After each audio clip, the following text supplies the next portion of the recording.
Hey there friends, and welcome to day 4 of our 12 Days of Christmas in July tutorial series here on my channel. If you're just joining in, you can find links for the first 3 days at the top of the description so you can get caught up. If you're new around here, I hope you will consider hitting that subscribe button to join our crafty little family. And don't forget to visit us on Instagram for daily holiday crafty inspiration. So if you've been following me for a bit, you will already know that I love making a loaded pocket. So of course I want to include one in our 12-day series. I thought to myself, what is more funner than a loaded pocket? Three loaded pockets worked into the same booklet. So that's what we're going to do today. If that sounds good to you, stick with me and we'll make it together. Before we get going, just a quick reminder to watch out for the question of the day. Now let's get started. We're working with the North Pole Trading Company collection today. This is from PhotoPlay Paper. This is giving me all of those holiday retro vibes. I am here for this collection. I love the images, I love the patterns, I love the palette. I will probably use every single tiny scrap of this because it is one of my favorites. So let's get started on that base. It's pretty quick and simple to make, and I'm going to go back to that extra wide cardstock. Someone asked me in my previous video where I'm getting the wider cardstock. I will try to find the link and remember to put it in the description for you. This is an Amazon purchase. I ordered it and it claimed to be 110 pounds. It was definitely not as advertised, and my instinct was to return it, but I just hung on to it thinking that I would be able to use it for wider bases or for projects that I would typically have to join pieces to get the width or the height that I need. And so I'm really glad that I hung on to it. It does not live well in my 12 by 12 paper storage, but we're going to have to find a place for it to be because there is quite a lot of it and it was an investment. So I want to make sure that I keep it nice and it has really found a way into my crafting supplies. So I'll leave a link if I can find it or remember.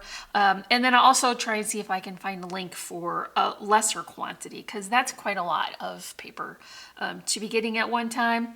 So we're going to use that today, obviously. I want to have a pocket booklet that is going to be a 6x6 finish project. We need to build in space in the center for the bulk of the pockets that are going to be on the inside. So my height for this piece is going to be 6 inches and the width is going to be 12.5. So I'm scoring it at 6 and then also 6.5. That will give us that thickness in the middle that we need. For the pages on the inside, not only are we going to have pockets, but I want to have full-size flip pages as well. And so I'm going to switch to a 110-pound weight paper for that. Just I really want it to be very sturdy. And so this is 12 wide by 6 high and scored at 6. So we can divide that just in half. I'm going to go back to my 2 glue process because these are bendy parts. And so I'm coming in from the edge and I'm going to just give a line of that around. So my booklet pages will open out. So I want to keep that score line on the outside. I think that also helps to keep it a little bit more sturdy. So I'll just bring my corners together and keep it out of my fingers, hopefully. That's always the hardest part. And then press that into place. The double-sided adhesive will help to hold it in place while the glue sets up. I have the exact same thing for this side as well. If you hear a noise in the background, that is Tech Hubby. He has decided to run the tractor today, so we're just going to embrace the imperfection that is life as it comes. And so let's go ahead and add this one as well. Remember, our score lines are on the outside. My booklet folds out. So this is going to be full-size flip pages. We'll just press that into place and the glue will set up. So here is our cover, and adding those extra layers of the 110-pound cardstock is going to really help it to be very sturdy. Let's work on the pocket. So for the sake of not keeping everyone here all day, the pocket that I build for the cover will be repeated for the inside. So I'll show you how to do one, and then you'll make this, and then an additional 2 to fill in the inside. And you can decide what different inserts as you go along, but we're gonna start with our cardstock here. And I picked this very vintagey green to go with my paper collection. And so this is going to be 5 7/8 by 5 7/8. And the pattern paper I bring in is going to be 5 3/4 by 5 3/4. So this is all square, and I'll just go ahead and center that. Maybe I pull that a little closer so I can see over top of it. Now I did cut a layering pattern for this. Once I got that pocket all filled in, I realized I probably didn't need it. It's not really showing much at all. So I'm going to include it just because I have already put adhesive on it, but it would have been smarter to hang on to that for a different project. So this is just a 5-inch square, and that will be centered. So it gives me kind of a border of that diagonal stripe. For the pocket portion, I'm gonna bring in my scoreboard, and I typically cut the paper larger and then score it to fit a strip that was 3 inches wide. I brought it to my scoreboard, and then I scored it at 1/2. So that means the pocket in the front will be 2.5 inches. And then I also flipped it this way, and I rested my pattern paper and cardstock on top of that because I want it to wrap the whole thing. I lined up the edge with one of the grooves in the board and made a score mark, and then I slid it over very carefully and found a line on the other side as well, and then I scored that too. So I know this will wrap around and we won't have any buckling of the page underneath, so it will fit perfectly.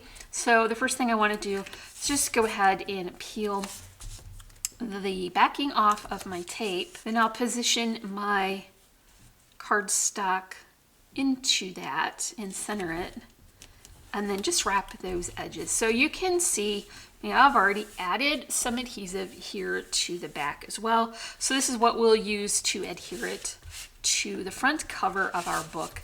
I think this is another place where I want to include that additional adhesive just so that I'll be sure it will stay in place. So I'll just put that here.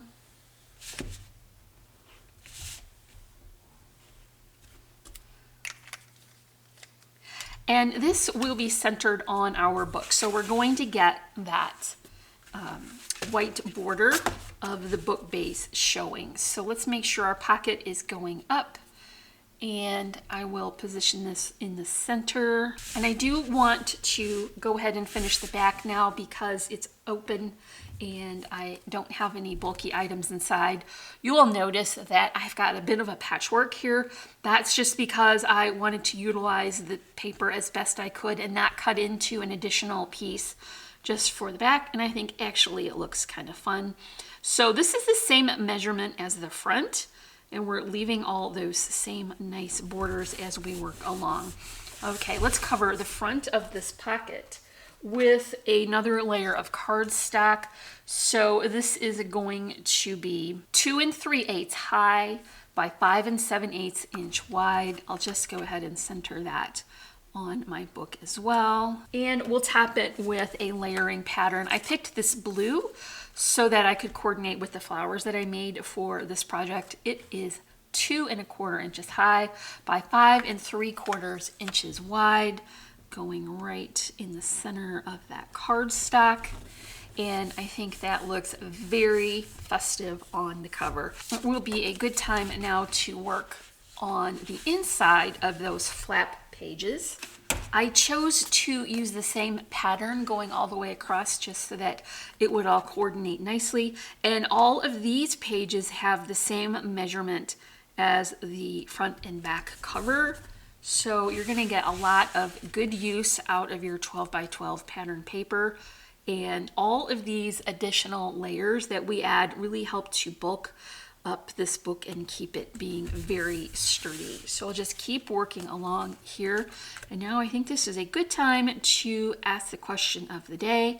So would you rather have a sugar cookie with frosting and sprinkles, or a soft gingerbread cookie with spice? So of course, when I read all of the comments, I'm going to get very hungry, but I think it will be fun to know what team you're on, so you can let me know that in the comments. And I am on team gingerbread because I love a spice cookie.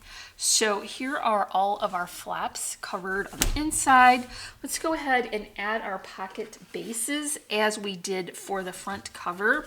So all of the measurements for the pockets on the inside are the same as on the outside, but I did not put that layering pattern in, so you can decide if you want to do that or not, but you don't really see it too much once the pocket's full. So I would say you should save your beautiful pattern paper for another project. So let's get that centered. I picked a more non-contrasting pattern for the back this time so that all of my additional layers will look nice on it. Here is the second pocket. I have these matching again as I do, just for it to look well coordinated. We can add this one to this pocket as well.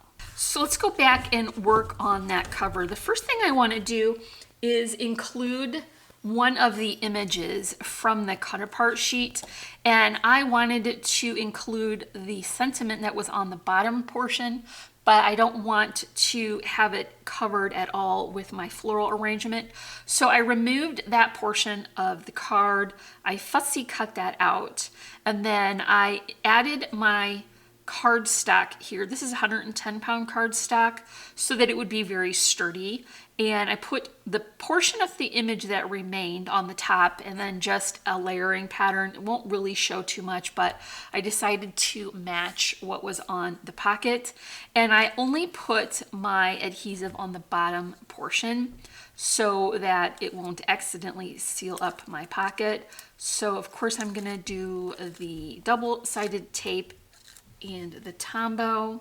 I've got this going pretty high because my flower arrangement is pretty generously sized. I'm trying just to get that on there square. You might recognize these flowers from my flower tutorial that I created just before our series started.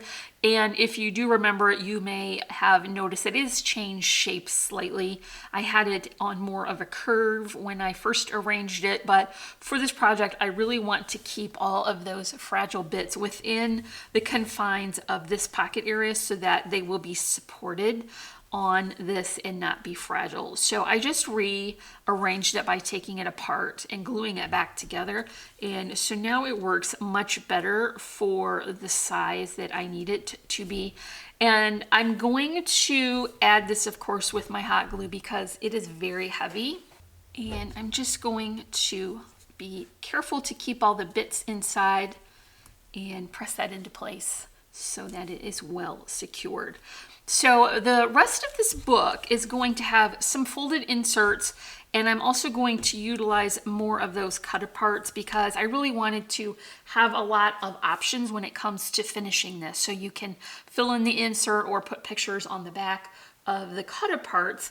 And so the measurements I have for this are going to be fairly specific for this collection. So I'll give you the measurements for the folded inserts, but the cut aparts could vary depending on what you're working with. And so I'll give you an example of that. The 3x4 cut aparts I did leave in the size that they came. So it's 3x4, and I trimmed them down by 1/8 of an inch so that I could add them to a heavy cardstock and just have a nice border. So they're now going to be 3 3 7/8 by 2 7/8 so that I could have that nice border. So those I left in the same size, but when it came to the larger 4x6 images, I knew I wanted some inserts to be smaller, like a 4x4 size, and I wanted to be able to have these adhere to heavy cardstock. So I did clip them out much smaller than the original design. So for the project today, they're fairly specific. You would just work with the collection that you are creating with and then measure out so that you can make sure to add them to something sturdy. So for this one, I wound up cutting it all the way down to that first red border, and then I added it to the cardstock. So pay attention when you get to that, like some of these larger 4x6 cards, you can cut those down to be a 4x4 if you want, as long as all of the image fits inside of it. And I did that for the inside pockets. So just keep in mind that this is for this project specifically. And I did want to have many layers showing at one time. So remember the first card, I cut that down to be within the border of this, and I did finish it with the additional layers of pattern paper just so that it would be more funner to finish. And I can tuck that right into the back there. I have an additional tag. I have an additional insert here that is a folded insert, so you can add your pictures and journaling to that. For this one, I just wrote on here because I'm using what I had left from the collection. The cardstock layer is 4.5 high by 9 wide, and I scored it at 4.5. So now my pattern papers can be 4 3/8 inch square, and I put them on the front and the back just so that it would be finished very nicely. I'll tuck that into here. Remember, I'm trying to have all of these fun layers showing. And for this one, it's just a tag, a not folded insert. I did finish the back of this one as well, and that will tuck in here. So you can see how I'm building all of these layers of pattern as I go along. And then I've also got 2 of those cut apart cards. So I cut the paper to be 3 inches wide by 4 inches high. And then the pattern is 2 7/8 by 3 7/8. And that way they'll be very sturdy. I'm also keeping in mind what is underneath. So if I put the red one over here, it will contrast nicely with that kind of bluey green. And then I can put the larger bluey green one on this side so that all of those pretty layers are showing and they don't kind of run into each other. Look how nice and full that is. That makes me so happy. We're gonna add a clip in a bit when we get to finishing the front cover, but let's go ahead and put our inserts on the inside. So we have a couple of larger inserts, and I have similar sizes for each one, and you can put just a layering pattern on the inside, and that will look very nice. The next layer down is 5 by 5 for the 110-pound cardstock, and the pattern paper to finish that is 4 7/8 by 4 7/8. I have one of the 3x4 cut aparts here. And then this one is that larger 4x6 card that I clipped. So the cardstock for this one is going to be 4x8 and scored at 4.